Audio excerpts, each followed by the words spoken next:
Shalom, queridos. Mais um tempo aqui juntos para ministrar a palavra do Senhor. Meu nome é pastora Meili, quer dizer, meu nome é Meili, né? Eu sou pastora. E estou aqui pela graça e misericórdia de Deus, amando cada dia mais o Senhor, querendo cada dia mais fazer a vontade dele. E hoje, como o Senhor tem falado ao meu coração nesse tempo, nós estamos seguindo o fluxo e os ciclos, né, que o Senhor está nos colocando para aprendermos cada dia mais aquilo que está se apresentando para nós nesse tempo. E hoje eu quero estar falando por algo muito, muito, muito precioso que, para mim, enquanto eu estudava para ministrar a vocês, foi muito forte. Eu aprendi coisas que eu não tinha aprendido ainda. E hoje eu quero passar essa experiência para vocês. Espero que vocês todos estejam com o coração aberto para ouvir o que vai ser ministrado.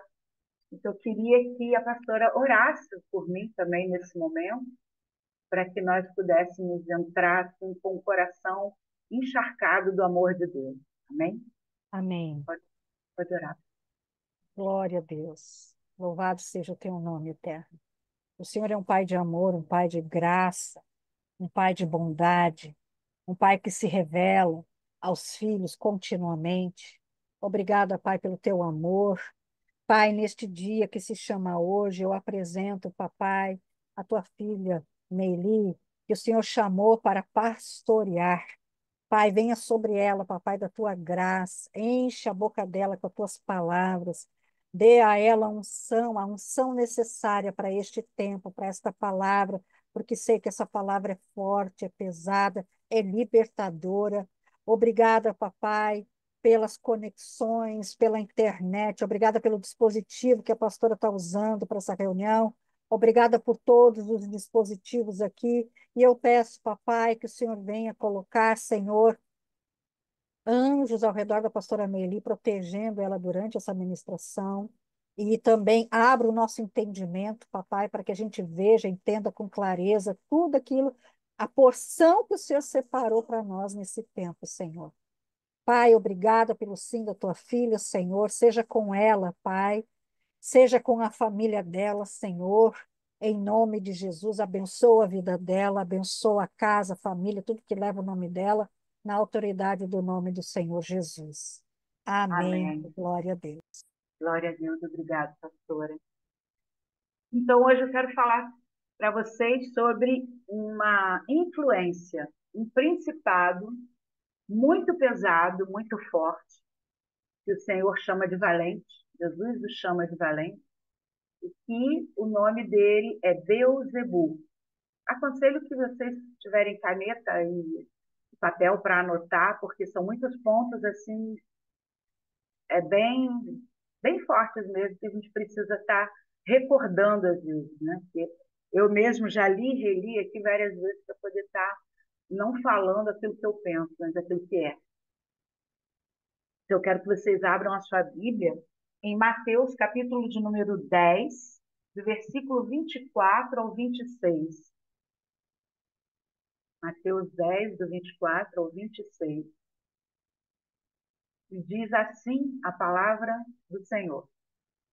O pupilo não está acima do seu mestre, nem o escravo acima do seu amo. Basta ao discípulo ser como seu mestre, e ao servo ser como o seu senhor. Se chamaram Beelzebul ao cabeça da casa, quanto mais aos membros da sua família. Entretanto, não temais, nada escondido que não venha a ser revelado, nem oculto que não venha a ser conhecido. Amém, irmãos? Essa é uma introdução que eu quero trazer para vocês quando Jesus, o próprio Cristo, foi chamado de Beelzebul. E quando que ele foi chamado de Beelzebul? Aí a gente vai mais à frente um pouquinho, em Mateus, capítulo de número 12, do versículo 24 em diante. Amém? Mateus 12, 24. Mas os fariseus, ao ouvirem isso, murmuraram: esse homem não expulsa demônios, senão pelo poder de Beelzebu, o príncipe dos demônios. Entretanto, Jesus compreendia os pensamentos deles e lhes afirmou: todo reino dividido contra si mesmo será arruinado. Toda cidade ou casa dividida contra si mesmo não resistirá. Se Satanás expulsa Satanás, está dividido contra ele próprio. Poderá então subsistir o seu reino? Se Satanás expulsa Satanás, está dividido contra ele próprio. Como poderá então subsistir o seu reino? E se eu expulso demônios por Beelzebu, por quem expulsam vossos filhos?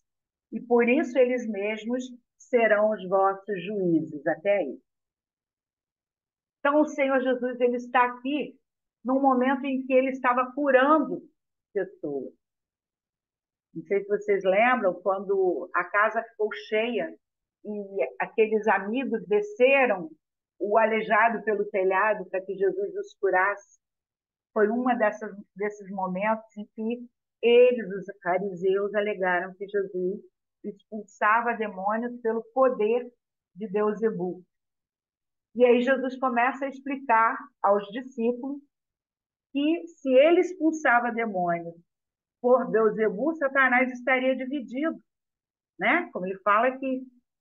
Só que naquela época também existiam os exorcistas dos próprios filhos dos fariseus, né? E vieram depois também outros exorcistas, como tem até hoje. E aí Jesus disse: eu expulso por Beelzebu, por quem os expulsam os vossos filhos? Porque o Espírito Santo naquela época ainda atuava em gotas, né? Em pessoas individuais, separadas, não como hoje, que toda a igreja tem o Espírito Santo. Então, esses filhos eram dotados desse exorcismo. E aí Jesus vai contra eles dizendo: os próprios filhos de vocês vão ser juízes, porque vocês estão falando que eu expulso por Beelzebu, então por quem expulsam seus filhos? E daí existe um outro ponto, né, dentro de tudo isso que foi falado, Jesus explicando ali, né, o que eles deveriam fazer e como Satanás não se dividia, então não poderia ser por Beelzebu que ele expulsava. E aí ele está falando para eles que eles teriam que ser prudentes. Por quê? Nós ouvimos hoje isso, sobre a prudência. Por que eles deveriam ser prudentes? Porque algo assim do reino, né? Os demônios, quando você faz a obra, quando você faz algo para Jesus, do reino de Deus, os demônios sempre vão se levantar contra você. Era o que estava acontecendo ali, né? E aí, o Senhor explicando, ele diz: basta o discípulo atuar como o mestre mandou, mas o discípulo nunca será maior do que o mestre. Por quê? Porque se chamaram a Jesus de Beelzebu, do que vão chamar nós aqui pequenininhos, né? Vão chamar de coisas muito piores. Jesus já deu ali a chave: olha, não se preocupe, mas sejam prudentes, porque se chamaram a mim de Beelzebu, aqueles que fizerem o que eu mando vão ser chamados também, né? Vocês também vão sofrer as mesmas retaliações. E aí está o primeiro tópico do que Beelzebu faz. Beelzebu, ele nos leva a tentar escapar das tribulações. Então, se você não é atribulado pela obra que você faz por Jesus, você é maior do que Jesus? Olha que pergunta. Ah, tá tudo bem na minha vida. Ah, eu não sofro isso não. Ah, não quero saber disso. Ai, não fala de diabo comigo, porque isso não é para mim. Você é maior do que Jesus? Porque Jesus diz: Quem me seguir piamente padecerá perseguição. Então, todas as vezes que nós vemos o reino de Deus em movimento pelo Espírito, fazendo uma obra realmente orgânica, uma obra que se movimenta, que faz as pessoas se arrependerem, faz as pessoas saírem das trevas, vão surgir fariseus, ateus, seja lá o que for, até na família, né? Quando você se coloca numa posição de atuar para o reino de Deus e ele começa a se movimentar, trazendo vida e vida com abundância, as trevas começam a querer te abafar, te perseguir. Então, não tente se livrar ou amenizar a sua caminhada, para que ela seja assim mais satisfatória, para que você tenha mais conforto. O Senhor, ele nunca prometeu isso. Ele disse: olha, no mundo tereis aflição, mas tem de bom ânimo. Eu venci o mundo. Maior é o que está em nós do que está no mundo. Mas isso não nos tira das tribulações. Isso não nos tira das lutas e das perseguições. Então, não tente tirar isso da sua vida. Continue. Continue olhando para Jesus, fazendo a obra que ele te entregou com força, com coragem e, principalmente, se rendendo. Falando: Senhor, eis-me aqui. Se é isso que eu tenho que passar, eis-me aqui. Faz a tua obra em mim. Amém? Então, Beelzebu, ele sempre vai entrar para nos tirar do caminho. Que caminho, irmão? O caminho do nosso Senhor, né? Ele vai tirar o caminho que é o caminho da inimizade com o mundo. Olha que coisa tremenda isso. Mas o interessante é que ele não quer te tirar da igreja, não. Ele quer deixar você dentro da igreja. Mas amigo do mundo.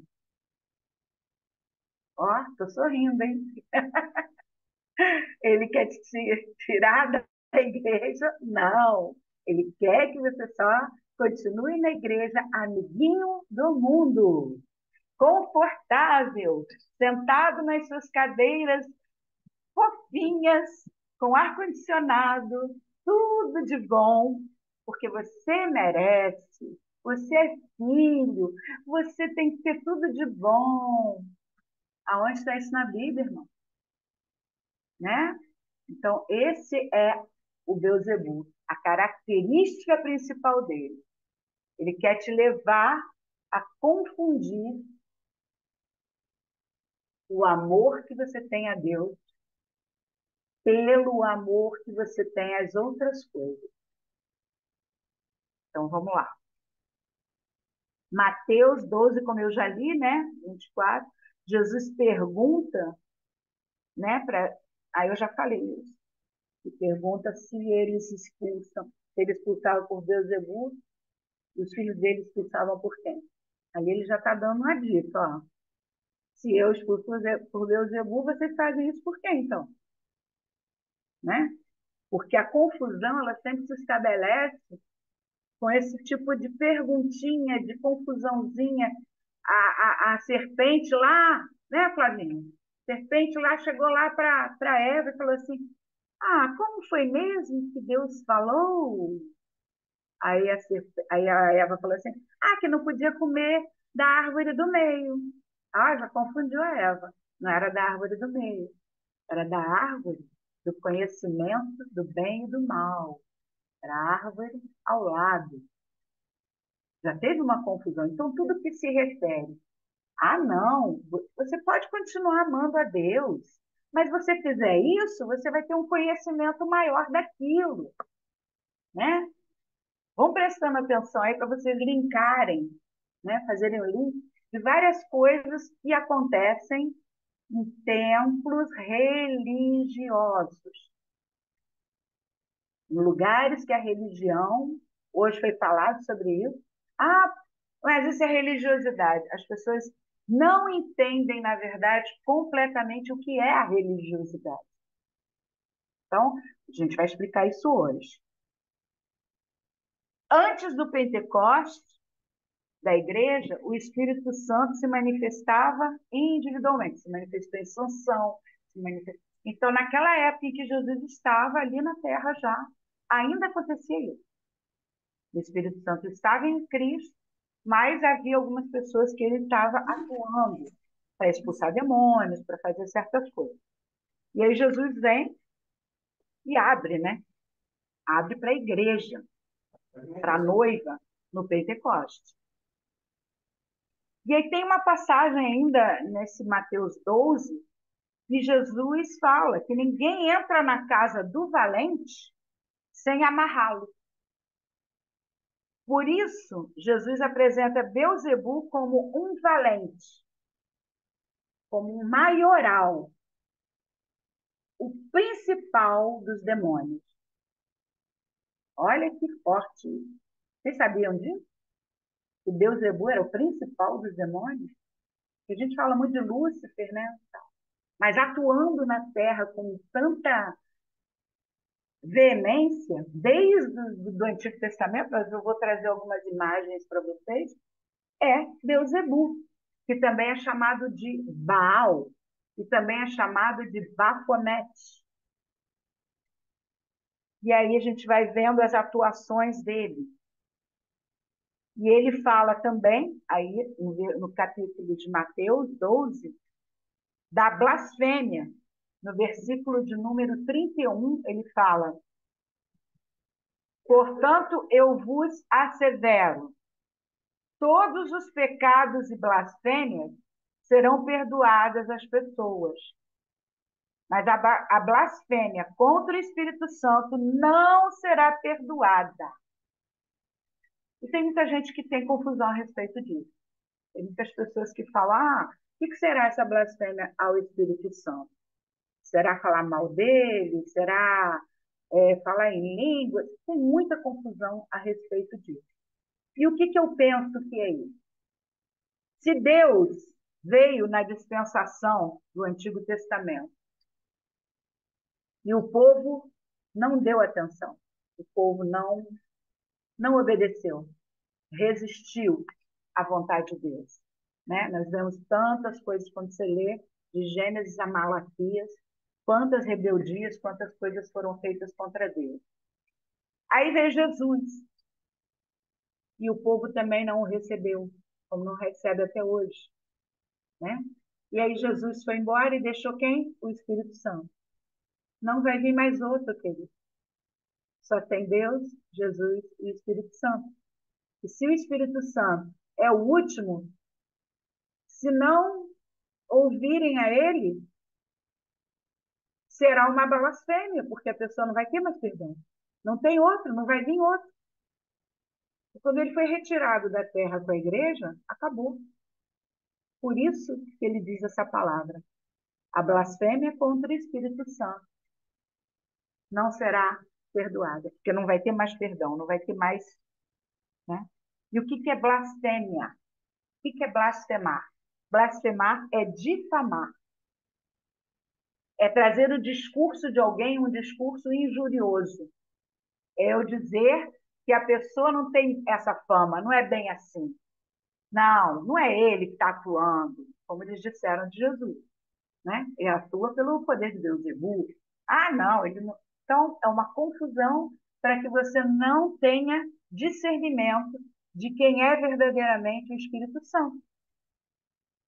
Se é ele que está atuando em você ou é demônio. E aí se estabelece uma confusão. As pessoas ficam assim, meu Deus, será que ela é de Deus mesmo? Já trouxe uma confusão. E quem faz isso? Beelzebu. Beelzebu, ele retira a boa fama de Deus. Ele retira as atitudes de santidade. Ele transforma em coisa banal. Ele transforma aquilo em coisas que podem não ser bem assim. Vamos de uma outra passagem. E também está aí, nesse capítulo 12. Deixa eu ver aqui. Amém. É Marcos, deixa eu ver se é Marcos mesmo. Marcos 3, 21. É, Marcos 3, 21. Quando aconteceu desse milagre de Jesus e os fariseus começaram a dizer que ele operava pelo poder de Beelzebú, aquele lugar se encheu. Marcos 20 fala isso.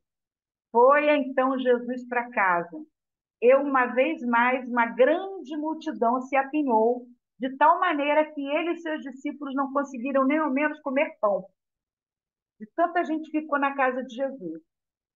Aí, quando os familiares de Jesus tomaram conhecimento do que estava acontecendo, partiram para forçá-lo a voltar e comentaram. Ele perdeu o juízo. Gente, olha que loucura isso. Eu nunca tentei para isso com essa maneira que o Senhor me trouxe. A casa se encheu, estava todo mundo ali querendo prender Jesus, porque ele estava operando pelo poder de Beelzebú. Aí o que acontece? Maria e os irmãos falam assim: meu Deus, esse menino está doido. Olha o que aconteceu. Está todo mundo querendo pegar ele. Ah, vamos lá pegar esse menino. Vamos lá tirar ele de lá. Era isso que estava acontecendo ali. Os familiares querendo tirar Jesus daquela monte de gente que queria prender ele, queria pegar ele, né? E aí no 22 fala assim: mas os mestres da lei que haviam descido de Jerusalém exclamaram: ele está possuído por Beelzebú. E mais, é pelo príncipe dos demônios que ele expulsa os demônios. Olha que falta de lógica, né? Foi então que Jesus os chamou mais para perto. Quem ele chamou? Os discípulos. E admoestou por parábolas, falando como é possível Satanás expulsar Satanás. Aí ele vai falando todo aquele discurso de a casa dividida, tal, tal, tal. Aí Jesus foi explicando, tal, tal. Aí, no versículo 31 de Marcos 3, chega Maria e os irmãos de Jesus. Estão acompanhando aí, irmão? Né? E aí diz assim, versículo 31, foi quando chegaram a mãe e os irmãos de Jesus, e ficando do lado de fora, mandaram alguém chamá-lo. Eles nem tinham coragem de entrar na casa do tumulto que estava. E aí no 32, e havia grande número de pessoas sentadas em torno de Jesus. E lhe avisaram: olha, a tua mãe e teus irmãos e tuas irmãs estão lá fora. E vieram buscar a ti. Aí no 33, Jesus responde o quê? Quem é minha mãe e meus irmãos? E repassando com o olhar a todos que estavam sentados ao seu redor, declarou: aqui estão minha mãe e meus irmãos. Pois qualquer pessoa que fizer a vontade de Deus, este é meu irmão, minha mãe e meu irmão. E minha irmã. Gente, por que Jesus foi tão duro com Maria, com os irmãos? Olha que coisa terrível. Maria sabia quem era Jesus, sabia? Ela, mais do que ninguém, ela foi concebida pelo Espírito Santo, ela viu o anjo Gabriel falando com ela, sabia tudo. Só tem um porém. Aos, aos poucos, aquele menino, ele cresceu, ela trocou a fralda dele, ele fazia tudo normal, como todas as pessoas fazem, né? E ele foi crescendo e aquilo foi ficando muito normal, né? Aquele menino Deus foi ficando normal, é o filho, é meu filho. Era o filho da Maria, né? Filho da Maria e do José. E até os 30 anos, Jesus não manifestou o seu ministério. Então, Beelzebú, entendendo esse normal que Maria começou a achar do menino, do rapaz, do homem, criou-se a ela esse entendimento assim: nossa, o menino está doido, está achando que ele é Deus? Vão tirar de lá? Meu Deus, olha que loucura! Vão tirar o menino de lá? Porque Beelzebul, ele tem a característica de tornar aquilo que é sobrenatural, aquilo que é santo, em comum, em normal. Anotem isso, porque nós temos sido muito enganados por essa sutileza de Beelzebul. Ele simplesmente, ao longo do tempo em que você tem uma rotina com pessoas, aquela chamada, aquela autoridade que Deus lhe deu, já começa a ser comum. Você é a amiguinha do lado, você é a vizinha, você é a vovozinha, a tiazinha.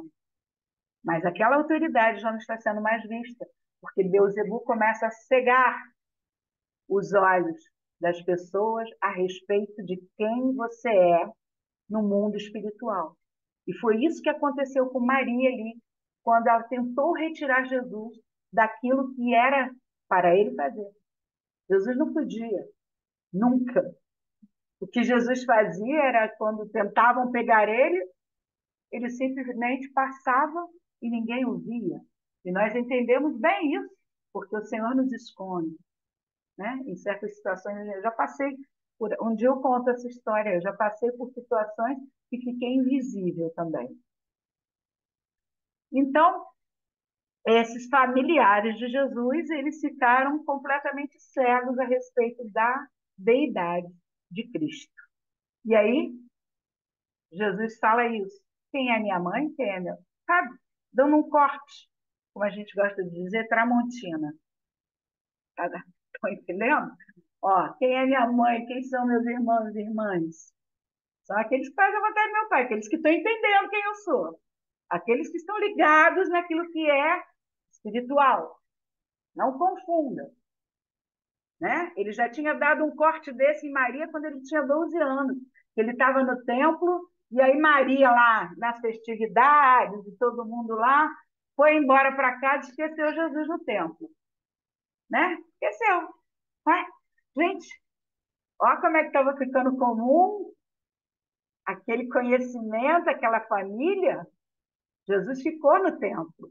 E aí, de repente, ai, cadê o Jesus? Cadê Jesus? Aí eles voltaram, ainda foi brigar com Jesus. Mas por que você fez isso? Aí Jesus dá um corte rápido. Ué, você não sabe que eu tinha que estar aqui na casa do meu pai? Então, às vezes, a gente tem que estar sendo despertados. Opa! Vocês não sabem quem eu sou, não? Você não sabe quem você é? De que espírito você serve? Tem várias passagens assim, gente, que o próprio Pedro se confundiu. O próprio Paulo, quando ele era o trovão, ele, vamos, o senhor quer que mande fogo nesse lugar? Quem é você? Às vezes a gente tem que falar isso para alguém. Epa, quem é você? Quem está aí? Né? Quem está aí? Então, a convivência pode tornar comum o que é santo. Sério, gente. Pode anotar isso aí. Então, Beelzebul, ele se aproveita disso, tornando o que é santo.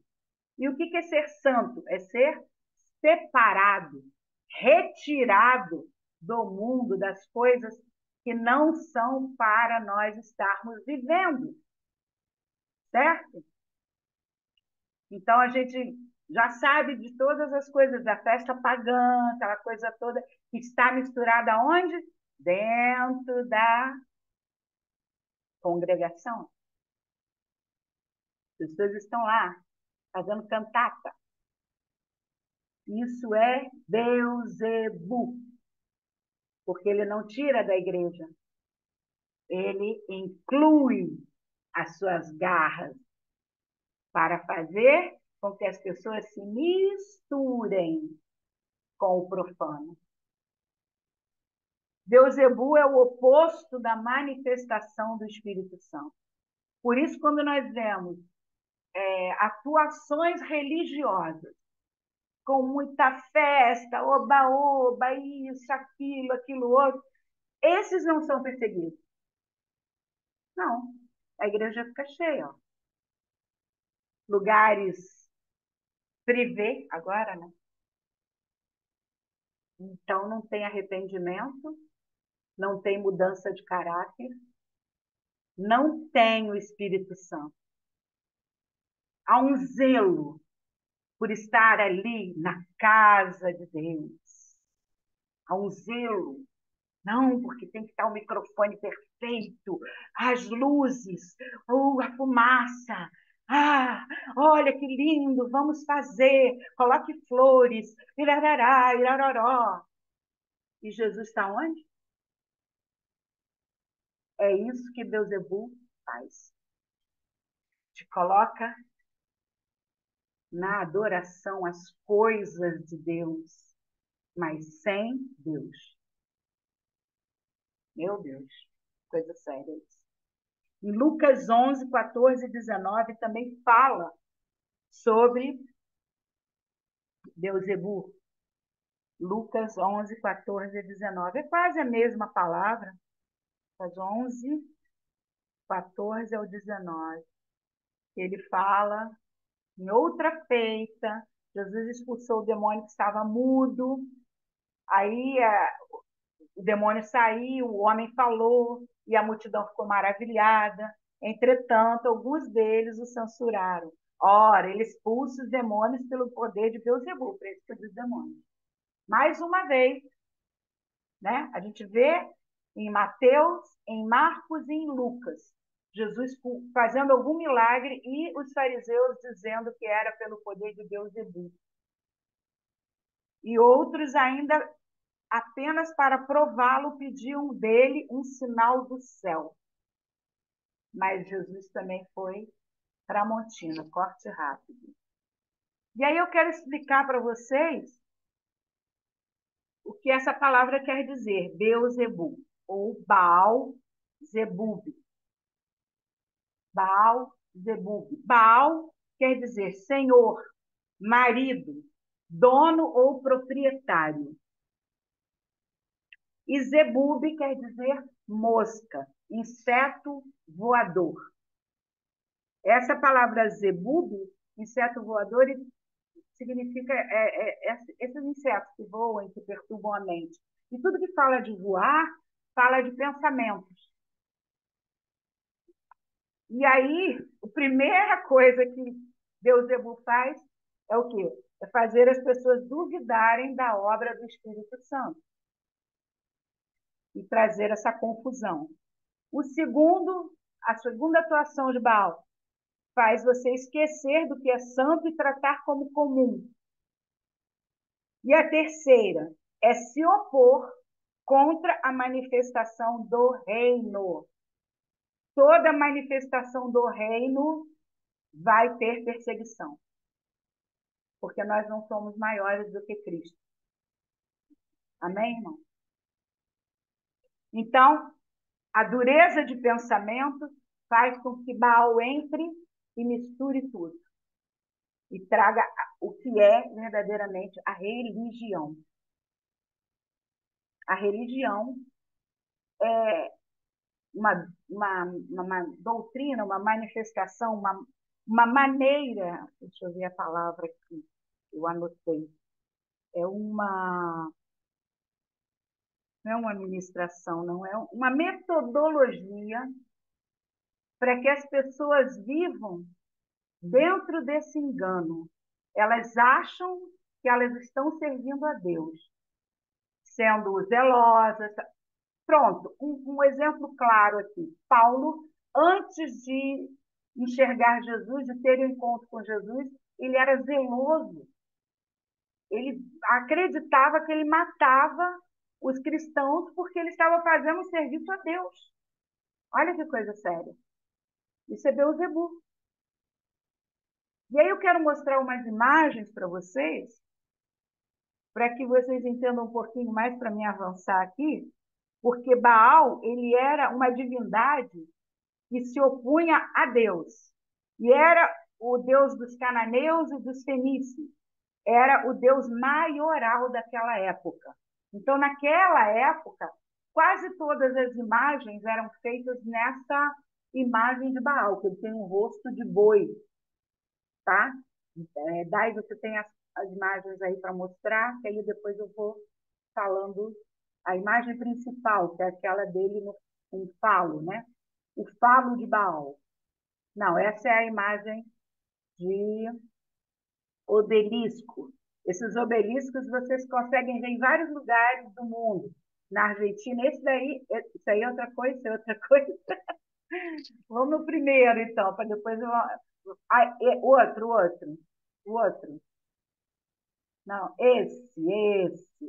esse é Beuzebu, esse é Baal.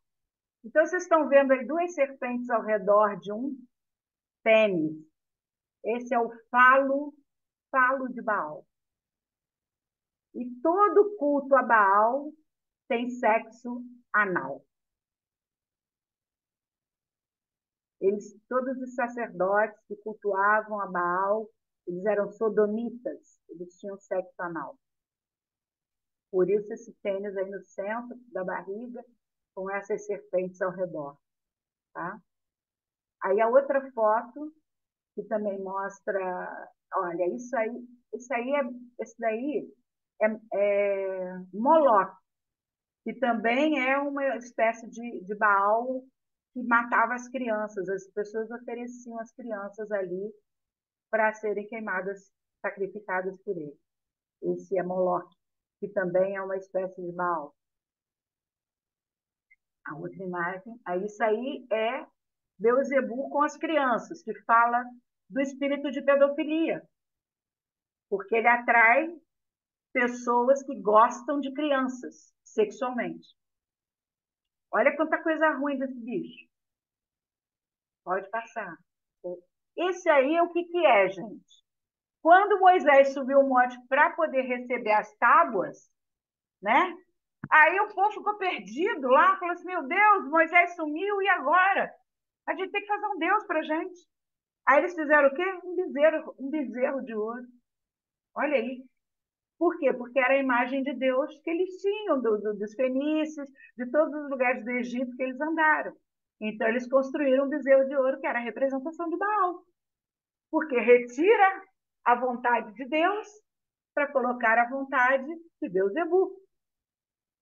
E aí, por isso que Moisés chega quebrando as tábuas, destruindo tudo, porque eles estavam fazendo uma coisa que era totalmente abandonando a Deus, colocando um bezerro de ouro no lugar de Deus. A outra imagem, que tem um sacerdote aí.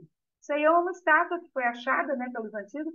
Os sacerdotes de Baal usavam esse chapéu, que é o pênis de Baal, que ficava na cabeça deles, porque todo o pensamento deles é de prostituição.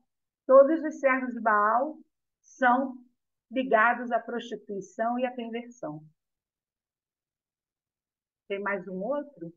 Eu acho que tinha mais um outro. Esse aí também mostra os servos de Baal. Acho que foi só essas imagens que eu trouxe para vocês. Então, e os obeliscos, né? Que a gente vê nas cidades, como eu mostrei, que tem lá na Catedral, que tem na Argentina, que tem no Egito. Em vários lugares você encontra esses obeliscos, que é o falo de Baal também, que ali mostra que Baal está ali reinando, né? Bem no centro da Praça do Vaticano. Daí vocês tiram aí, fica a dica, né? E ele era conhecido como o deus da fertilidade. Só que não. Por que só que não? Porque era o oposto, ele destruía a semente. Qual é a semente mais importante do homem? É o sêmen. E ele fazia o quê? Com que os servos dele tivessem sexo anal. Quer dizer, a semente era jogada nas fezes. Certo? Então, ele é um destruidor de sementes. Ele é um destruidor de vida. Todos os que servem a Baal estão mortos. Estão literalmente mortos. Ele também era considerado o deus da produtividade, e isso está ligado à idolatria que eles faziam. Eles colocavam os nomes lá dos deuses deles e dizia que aquele ali vai ser o deus da terra, o deus sei lá o quê, das produções de árvores. Tinha Deus para tudo. Mas tudo estava embutido o quê? Baal, que destruía a semente. Mas dava a eles riquezas, facilidades, conformidades, entregava a eles as facilidades para que eles estivessem o quê? Mortos espiritualmente, mas vivos e ávidos pelas coisas materiais. Então, toda vez que tem um local idólatra, você vai ver que aquele local, no centro dele, onde está Baal Beuzebu, está tudo lindo, mas ao redor, aqueles que não servem completamente a ele, existe miséria e pobreza.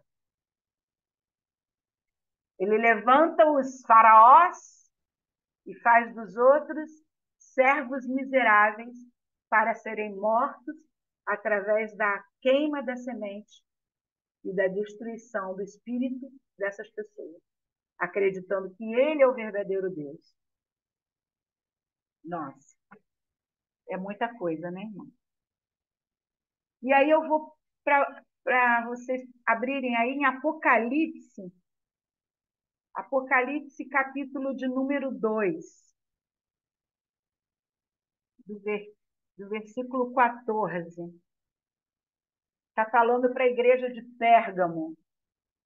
Jesus falando para a igreja de Pérgamo.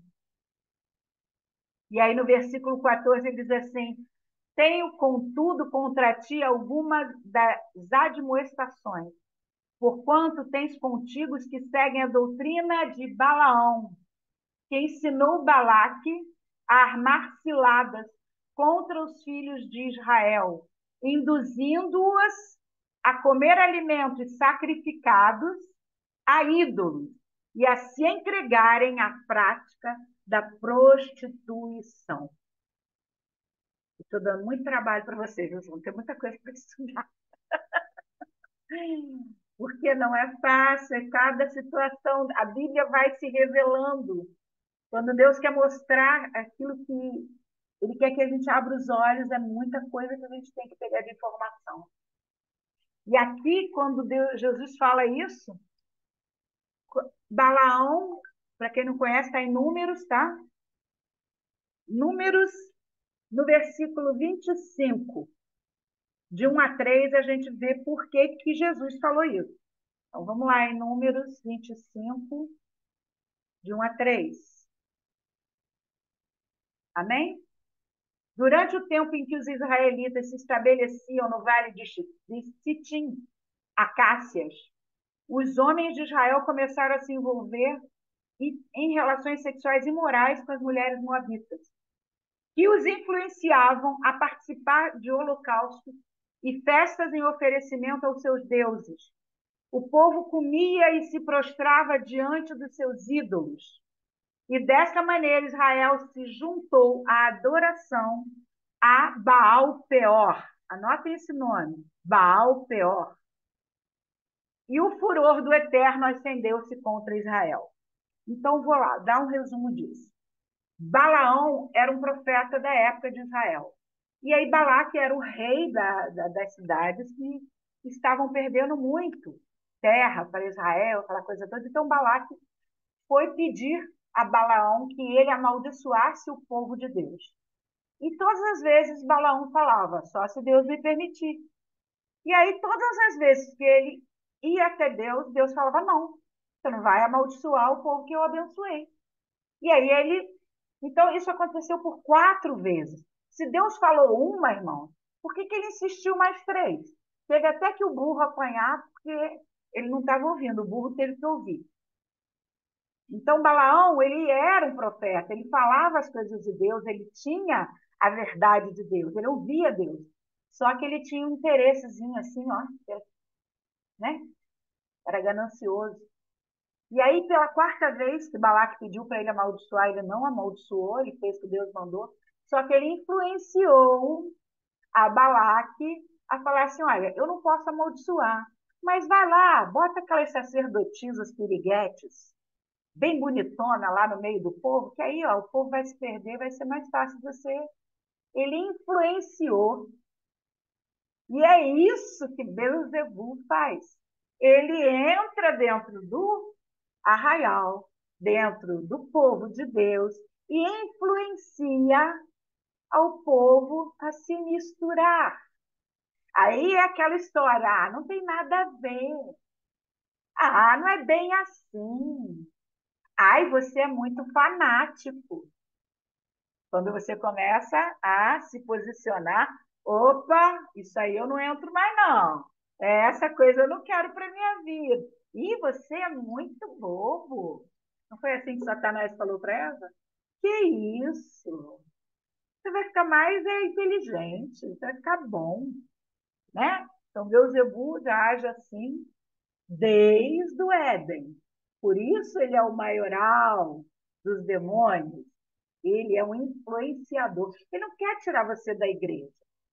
Ele quer que você fique lá, todo torto, adúltero, prostituto, fazendo tudo que não presta. Mas lá, acreditando que está servindo a Deus. Olha como é esse engano, gente, é um absurdo isso. A pessoa estar dentro da casa de Deus, adorando o microfone, o tapete, tudo. Idólatras das coisas, mas completamente afastadas de Deus. E aí vamos continuar aqui. Baal Peor quer dizer Senhor das lacunas, das fendas. O que isso fala para vocês, irmãos? Nós somos o quê? Intercessores. Estamos aonde? Nas fendas, nas brechas, para não deixar o povo ficar ali ouvindo Baal Peor, porque eles aproveitaram as brechas. Aquele povo carnudo, que olhava uma mulher e falava, uau, é nessa que eu vou. É para isso que a gente tem que estar intercedendo pelos nossos filhos, pelos todos que estão ao nosso redor, aqueles que entram na nossa casa, porque a gente não conhece os corações. E às vezes essas pessoas estão aí, ó, atuando através de Baal Peor, o Deus das lacunas, o Senhor das moscas, aquilo que estraga. O que ele faz? O que a mosca faz? Se ela entrar num unguento, num perfume, ela estraga o perfume. Então, o que a gente tem visto hoje no mundo espiritual, na igreja local, na igreja templo? As coisas estão sendo estragadas. Você entra em certos lugares, você não sente um bom perfume de Cristo. Você sente um azedume, um mal-estar. Você fala assim, meu Deus, o que está acontecendo aqui? Você não sente a presença do Espírito Santo, não há um mover orgânico, você não sente pessoas cheias de vontade de amar, de ajudar, de crescer junto. Você sente pessoas egoístas, cuidando daquilo que são delas. O meu ministério, o meu púlpito, o meu microfone, eu que canto, eu sou o primeiro adorador. Isso é a mosca entrando naquilo que é santo e transformando em profano. Santo se tornando profano. Então, Balaão influenciou a Balaque a colocar seus cultos no meio do povo de Israel. Que além de tudo, de sexo e tudo, eles também começaram a adorar os deuses dos Moabitas. Né? E os Moabitas foram que adoravam a Moloque, foram os primeiros a criar Moloque. Então, uma das características também do culto a Baal Peor, gente, eu vou falar isso, é nojento, mas era o que acontecia. Era pegar as fezes e comer. Tá? Ao nível, né? Ao ponto que chega esse tipo de culto. Ou seja, eles contaminavam o povo com a sua sujeira e fazia com que o próprio povo de Deus trouxesse a ira de Deus para eles. Por quê? Porque, gente, não posso amaldiçoar esse povo, então vou fazer eles mesmos se tornarem tão impuros, tão nojentos, que o próprio Deus vai querer fora, querer eles fora. E aí a gente vê isso, que eles se tornam tão detestáveis aos olhos de Deus, que lá em Amós, capítulo 5, 21, Deus fala, se quiserem anotar aí Amós 5, 21, Deus fala, eu detesto as suas festas, eu odeio essas cerimônias que vocês fazem, e já estava tudo contaminado. Não tinha a essência de Cristo, não tinha a essência do Espírito, do amor de Deus. Era já tudo pervertido. E aí tem essa passagem de Apocalipse 2,14 que Deus está falando para a igreja de Pérgamo. Olha, vocês estão permitindo isso aí. Então, cuidado. Né? Em Apocalipse 2,14. E o Senhor, ele sempre se apresenta de uma maneira maravilhosa, que ele se apresenta quem ele é, então ele dá ali o entendimento de como você pode sair, se arrepender dessa situação. Né? E que ele fala também daqui no versículo 15, Apocalipse 2,15, ele fala, além disso, vocês também têm também alguns semelhantes que seguem a doutrina dos nicolaítas. Nicolaítas já era na época de Jesus, era de Nicolau, e Nicolau ele trouxe essa mistura também para a igreja já de Cristo, trazendo perversão para a igreja de Cristo. A gente nota ali em Coríntios a situação lá que um genro fica com a sogra, uma confusão já misturando também em sexo. E essa igreja de Pérgamo era uma igreja que o Senhor fala muita coisa boa dela, né? Mas já alerta, olha, cuidado. Aí agora, eu quero que vocês vejam Mateus 23 e 24. Mateus 23 e 24. Mateus 23 e 24. Ele está falando aqui para os fariseus também, né? Líderes insensíveis, pois coais o pequeno mosquito, mas engolis um camelo. Eles tinham um zelo enorme pelas coisas, né, judaicas, pelas normas, tem que lavar a mão, tem que fazer isso, tem que fazer aquilo. Mas, no entanto, eles tinham outras coisas que eram terríveis. E aqui nessa parte de Mateus 23, o Senhor vai pontuando todos os erros que eles cometiam. E hoje acontece a mesma coisa.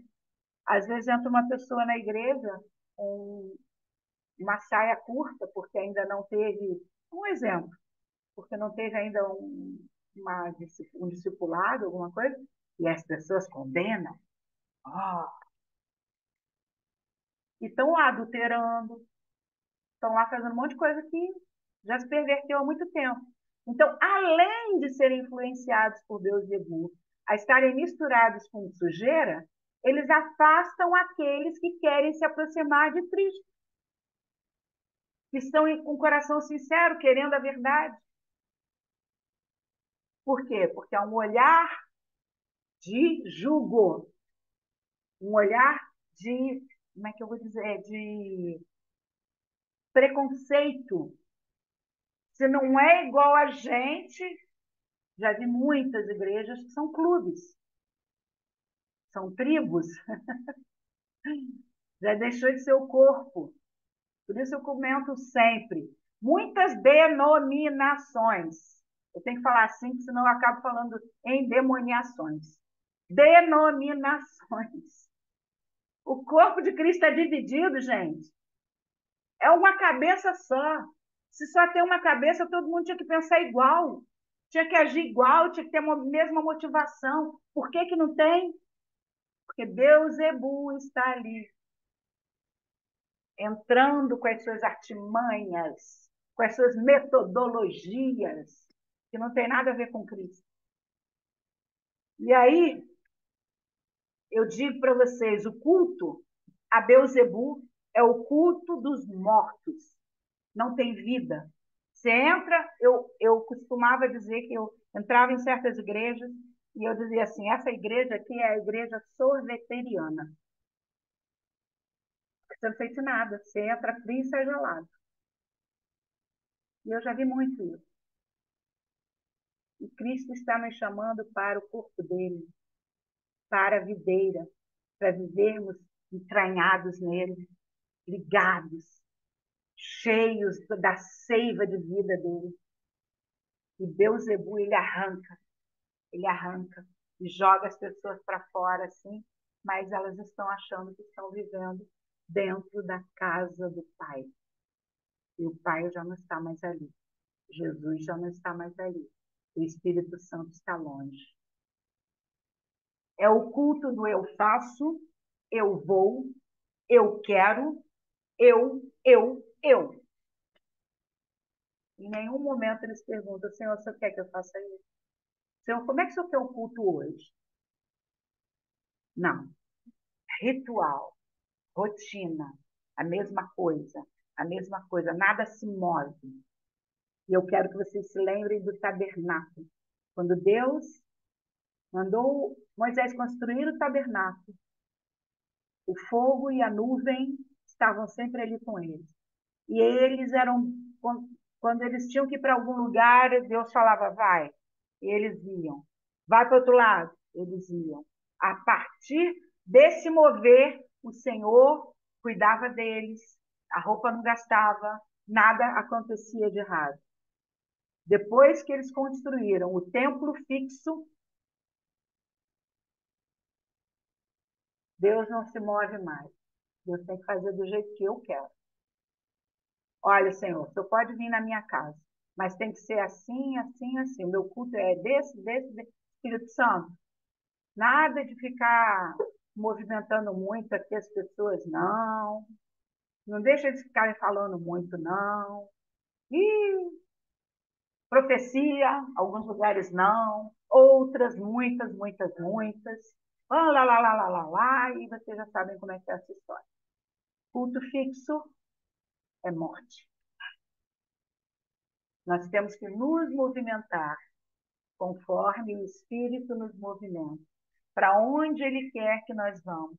Não somos árvores paradas, somos pessoas que se movimentam conforme o vento nos levar.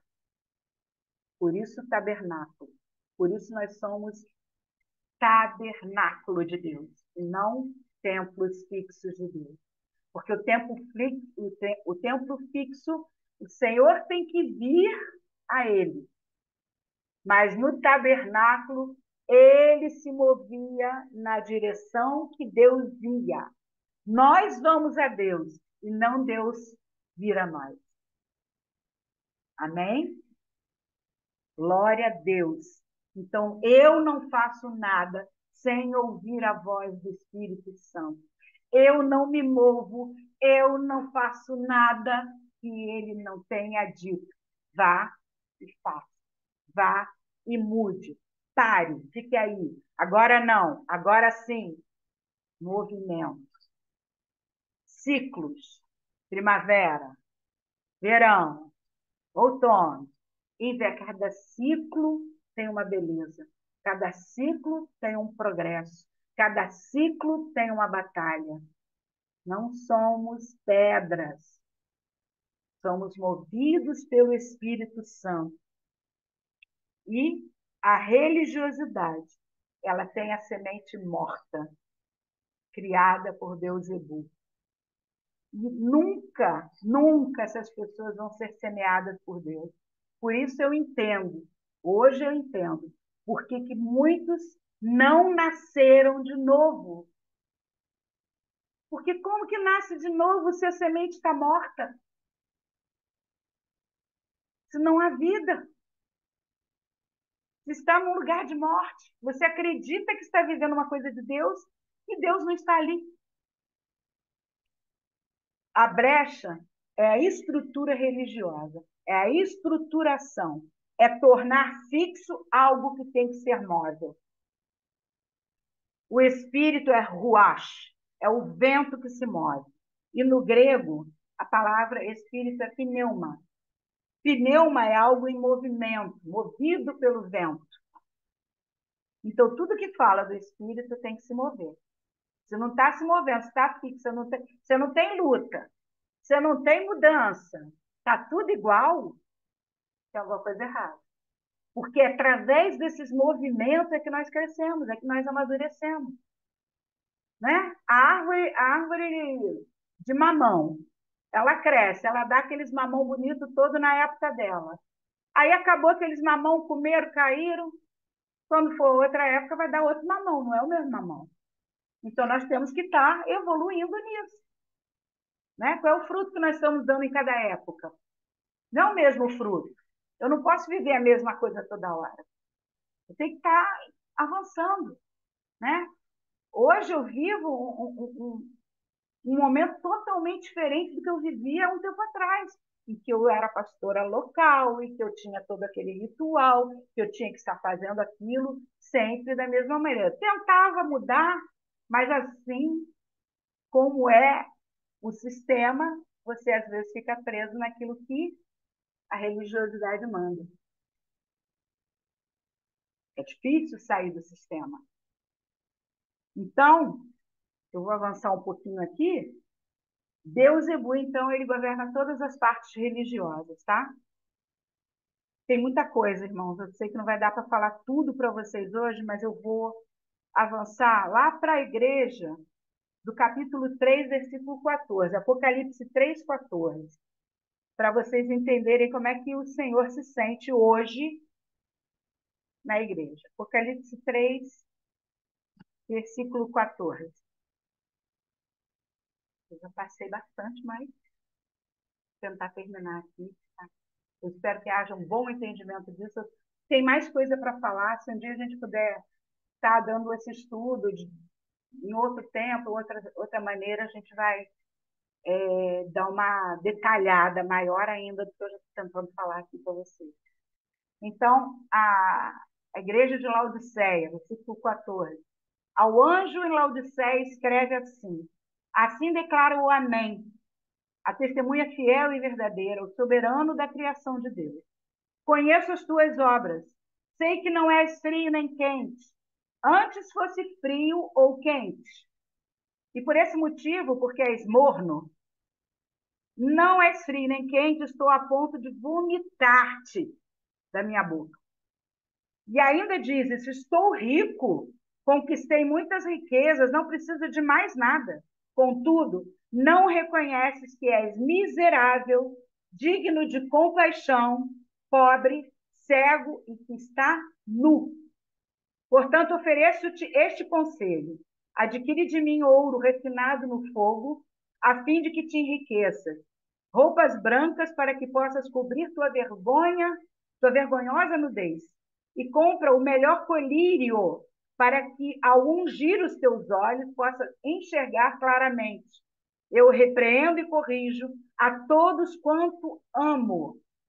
Sê, pois, diligente e arrepende-te. Eis que estou à porta e bato. Se alguém ouvir a minha voz e abrir a porta, entrarei em sua casa e cearei com ele, e ele comigo. Que é isso? Irmãos, meu Deus. No capítulo 2, o Senhor fala para a igreja de Pérgamo, ele fala que ele está ali, ele está dentro ainda. Ele está mostrando os defeitos daquela igreja.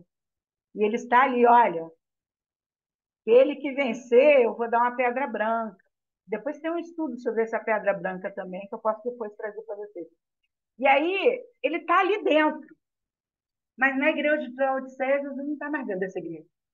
Ele está lá fora, batendo na porta. Eis que estou à porta. E bato. Ó, bora, gente, acorda, não estou mais aí. Aquele que abrir e sair, aí eu vou sair com ele, aí eu vou para a mesa com ele. Porque nesse lugar aí que vocês estão, olha, vocês estão achando que vocês estão ricos? Vocês são cegos. Vocês são miseráveis. Vocês precisam de compaixão. Essa é a igreja dos últimos dias, a igreja da Laodiceia.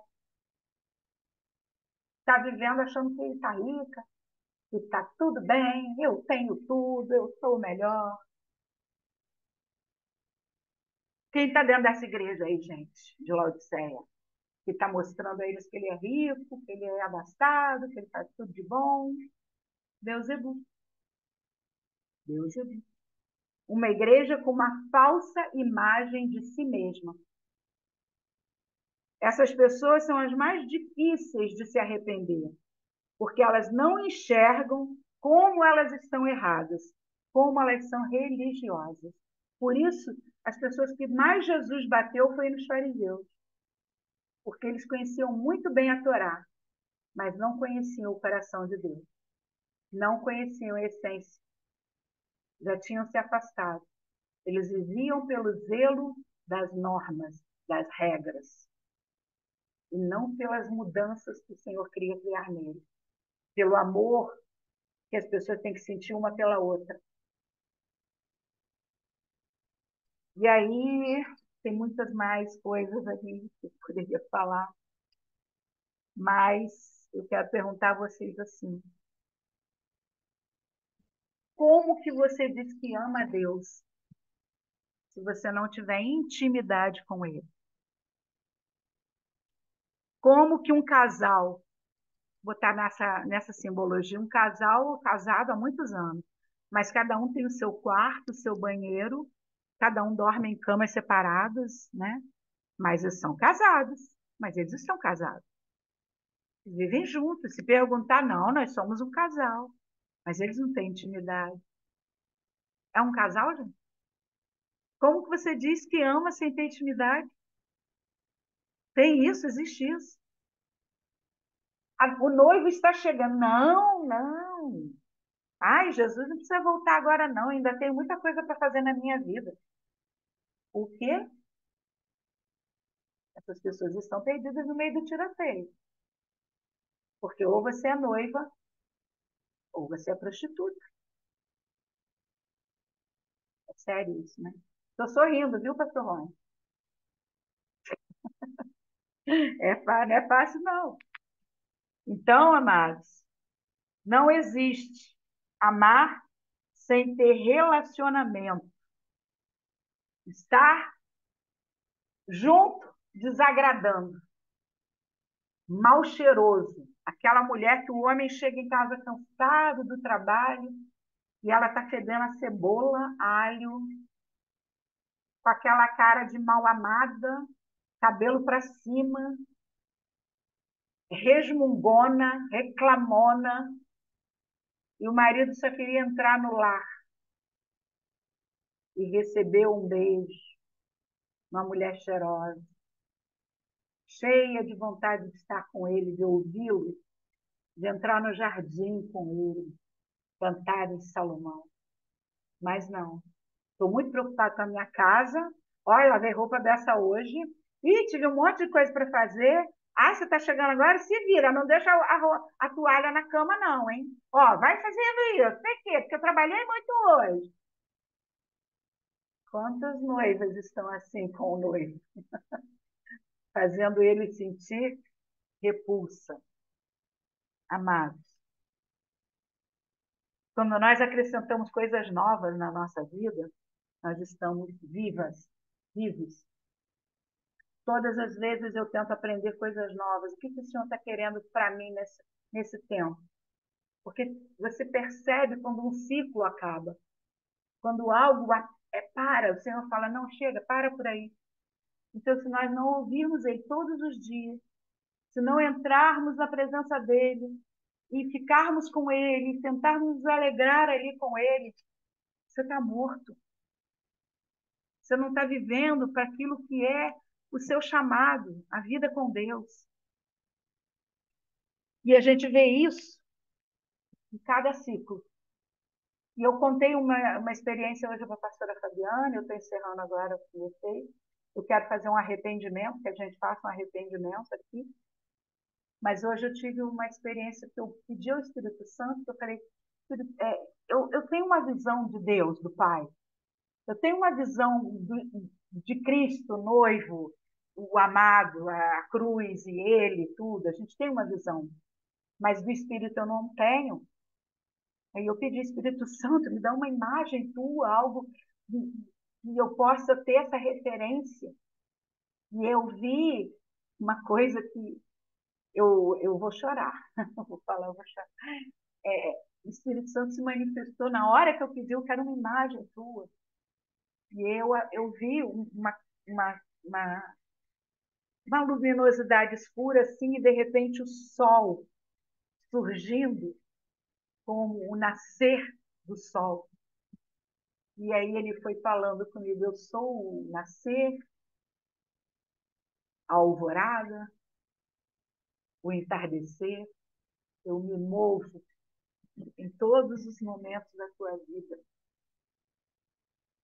Eu estou em todos os momentos. Eu quero gerar em você as experiências novas de cada momento em que eu estou falando com você. Cada situação, cada passo que você der. Eu quero estar te ouvindo, conversando, ministrando, te fazendo ver que através da dor, através da alegria, através de todos os passos que você toma, eu estou te moldando para o noivo. Amém? Eu quero trazer esse arrependimento. Que nós possamos nos arrepender de não buscar ouvir a voz do Espírito Santo todos os dias. Por nós não buscarmos ter a nossa experiência pessoal, porque hoje eu estou falando aqui para vocês, às vezes a pastora Fabiana, às vezes o pastor Rony, às vezes a Josi, às vezes a Dai, mas nós precisamos ter a experiência pessoal nossa, porque senão a gente não consegue caminhar com ele totalmente como ele quer nos mostrar, porque cada um de nós tem um levantar, tem um deitar, tem um momento diferenciado. Todos nós somos diferentes aqui. E é nessas diferenças que somos lindos, que somos perfeitos para Deus, porque ele não nos construiu como robozinhos iguais. Ele quer ver as nossas mudanças, as nossas, sabe, o nosso encher, o nosso esvaziar. Então, vamos nos arrepender agora. Eu peço que vocês estejam falando junto comigo, enquanto eu trago esse arrependimento. Vamos renunciar, irmãos. Meu Pai, nesses dias, temos aprendido acerca de uma vida orgânica e de comunhão com o Senhor. Todas as áreas da minha vida que não estão em comunhão contigo, eu quero renunciar agora. A essência de Beelzebul nessas áreas, Senhor. Perdoa-me, Pai, para me fazer para ti algo novo. Eu não quero ser uma religião, Senhor, um conto, uma ideia, e não me alinhar a um relacionamento verdadeiro contigo. Por isso, agora, Senhor, eu renuncio a todas as fortalezas de um coração idólatra ligado a Tamuz e ao falso Espírito Santo.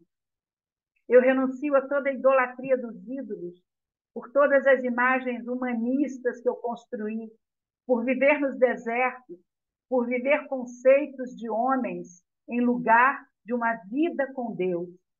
Eu quebro essas maldições que se estabeleceram na minha vida, de uma vida desértica, sem emoção, nos ciclos do pecado, das destruições, das áreas chaves da minha vida. Eu peço perdão por deixar ser consumida pelas feras, por viver debaixo dos juízos, por me alimentar das águas amargas, do ódio, da ira, da revolta, do ressentimento, da raiz da amargura, da solidão, das obras da carne. Pai, eu peço perdão por me alimentar do trono da justiça própria. Oh, meu Deus, me perdoa, Senhor. Perdoa-me, Senhor, pela injustiça, pela acusação, pelas mágoas, pela raiz de amargura. Eu quebro todo o trono das águas sobre a minha vida. e proclamo que eu estou saindo do cativeiro da idolatria. Eu anulo as alianças espirituais. Eu renuncio às fortalezas espirituais das águas como fonte da minha vida. Eu quebro em nome de Jesus todas as prisões da feitiçaria, fortalezas espirituais e todas as roupagens dessas fortalezas. Eu peço que seja retirado do meu corpo físico e espiritual. Renuncio à entrega da minha vida à idolatria e à morte espiritual. Proclamo em nome de Jesus que eu estou saindo das prisões afetivas da solidão, da ferida da rejeição, da carência, da entrega do coração às paixões. Renuncio a toda obra da maçonaria, dos cavaleiros templários, das falsas religiões. Me arrependo por me curvar ao sol, a Tamuz, aos répteis e à idolatria, por manter um culto idólatra e morto. Me arrependo quando houve derramamento de sangue na minha família. Eu quebro toda a maldição de escassez, de roubo, de morte, de enfermidades mortais, de miséria. Eu renuncio o canibalismo físico e espiritual. Me arrependo de todas as rezas, as orações que alimentava Beuzebu na minha vida e na minha geração. Eu proclamo que a minha descendência é tirada das fortalezas da idolatria e a maldição da esterilidade, da sequidão, do deserto, da solidão, e por habitar nesses lugares das feras, das assolações, é destruído na minha vida e desativado agora, em nome de Jesus. Pai, eu proclamo que eu saio do caminho da sepultura, da tristeza, da depressão, do suicídio, da ansiedade, dos ataques emocionais. Eu renuncio, eu me arrependo à autossatisfação emocional, à autossatisfação espiritual e financeira, e por toda a independência, inclusive a independência de Deus. Eu quebro a maldição de viver uma vida amarrada, infrutífera, desértica e seca. Eu proclamo agora que eu saio da ganância, da avareza, ao amor ao dinheiro, ao medo, ao fracasso. Eu saio desses ambientes. Eu me desligo de Beuzebu e tiro meu coração desses lugares. Eu renuncio à infidelidade, à infelicidade, à morte, pensamento de morte, vontade de morrer. Eu quebro a obra dos abismos, a tara sexual, toda vontade de me entregar de qualquer jeito a qualquer pessoa. Eu tiro o domínio de Satanás sobre o meu libido, os meus desejos, me arrependo do pecado, que é a base legal dada pelos moradores da terra. Me arrependo e eu quebro as alianças com todos os governantes, líderes que se estabeleceram no poder. Anula a sedução da riqueza e arranca tudo que eu plantei. As desconfianças com líderes, a figura de autoridade. Eu quebro toda nuvem de opressão sobre a minha casa, sobre a minha vida. Pai, eu me coloco à tua disposição e peço perdão por não viver uma vida pautada na verdade. Se há ainda coisas em mim que são falsas, que o Senhor venha agir na minha vida hoje, em nome de Jesus. Amém e amém. Obrigada, irmãos, por me ouvirem, né? 1h30. Que o Senhor abençoe vocês com uma mente saudável e que cada vez mais vocês procurem o novo de Deus. Busquem com diligência a vontade de Deus para a vida de vocês. Obrigado, pastora Fabiana. Obrigado, pastor Rony. Obrigado a esse grupo Tropa de Elite de Jesus. Que cada vez mais nós venhamos crescer nessa presença maravilhosa do Espírito Santo. Amém e graças a Deus. Amém, glória a Deus. Irmãos, fiquei incumbido hoje de, né, ministrar a ceia e diante de todo esse ensino, toda essa palavra, eu até ia ler aqui, até tinha aberto aqui para nós lermos 1 Coríntios, que é o texto base onde que o apóstolo Paulo ele traz a respeito da ceia. Mas neste momento o Senhor me trouxe à memória de um outro texto, onde o Senhor fala que ele estava indo buscar aqueles dois, né, no caminho de Emaús. E aqueles rapazes, o Senhor foi falando a respeito das Escrituras, foi ensinando, abrindo os olhos deles para a palavra novamente. Mas os olhos deles verdadeiramente só se abriram através do partir do pão. Por isso, irmãos, que antigamente nós fazíamos a ceia só uma vez no mês, e nós recebemos o entendimento do Senhor que toda vez que nós compartilharmos a palavra, que a gente parta o pão. Por quê?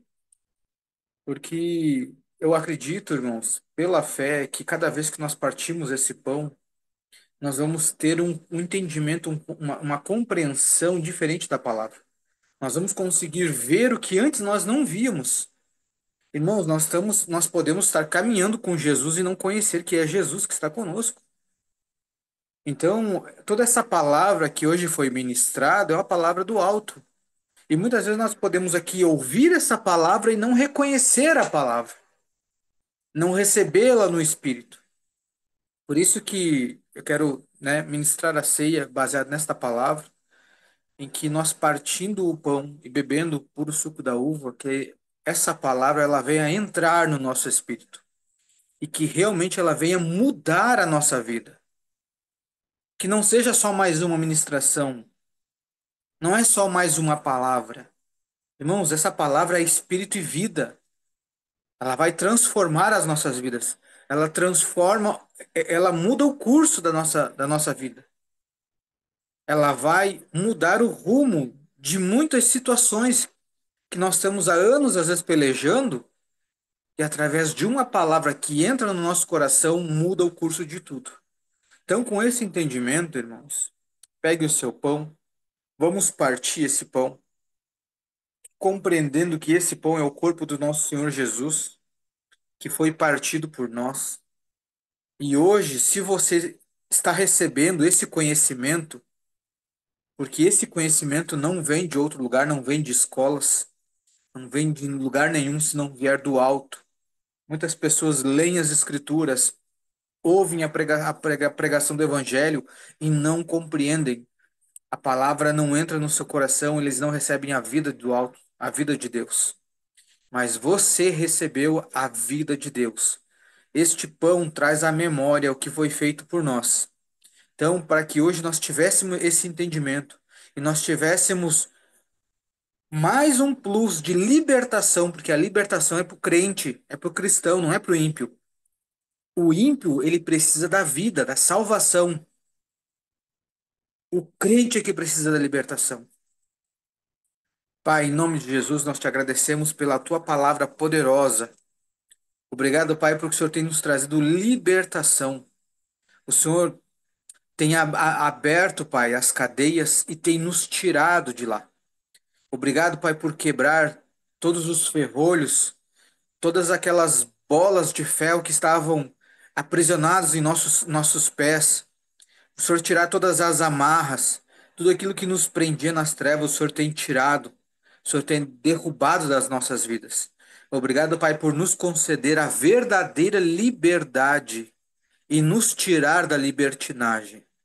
Obrigado, Senhor, pela tua graça e teu favor. E nós celebramos com muita alegria, Pai, reconhecendo a grande obra que o Senhor tem feito e continua fazendo através da vida de cada irmão que vem trazendo palavras poderosas para nos libertar, nos tirar das garras do inimigo.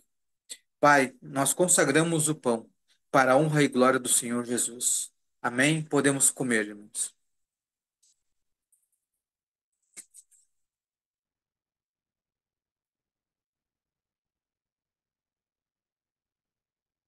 Do mesmo modo que nós comemos do pão, também vamos participar do puro suco da uva, representando o sangue do nosso Senhor Jesus, que nos comprou.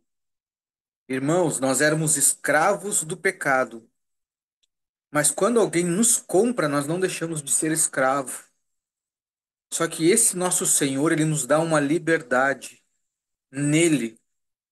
mas que a gente tenha essa consciência que nós não deixamos de ser escravo, só que escravos de Cristo, e que essa liberdade a gente use com sabedoria nele para edificar a igreja e para aumentar o reino de Deus aqui na terra. Pai, em nome do Senhor Jesus, nós te agradecemos pelo puro suco da uva, representando o sangue do nosso Senhor Jesus, ao qual nos comprou e nos lavou e nos lava em todo o tempo, Pai, de toda a nossa lepra, de todo o nosso pecado. Pai, nós te agradecemos, Pai, pela tua palavra, pela tua verdade, por descortinar tudo aquilo que ainda estava encortinado, tudo aquilo que estava escondido, oculto aos nossos olhos. Nós consagramos esse suco, Pai, e com alegria nós vamos celebrar e fazer parte, Pai, do corpo através desse memorial. Em nome do Senhor Jesus. Amém? Podemos beber.